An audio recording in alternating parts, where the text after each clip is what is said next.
Today we are going to show you how to tape the eyelid for better placement of the rod or the shield.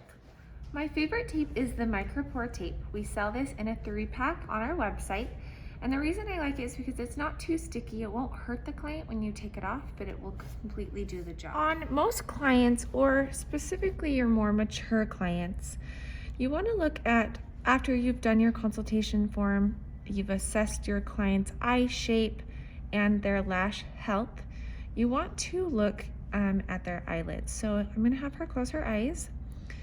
And she is a younger client, so ideally I wouldn't really have to tape up her eyelid if I didn't need to. But if I am struggling with my shield placement, getting it even and flush to the eyelid and as close to the lash line as possible, then I would recommend taping the eyelid. And so you will just place the piece of tape here, and then you're gonna lightly pull. You don't wanna pull so much that it opens the eye up. You just wanna kind of lightly pull so that it creates a flatter surface there.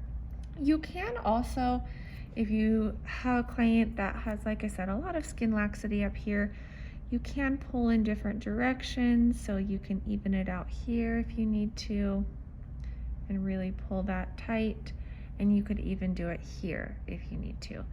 This is just a taping method to better help you create your shield and rod placement.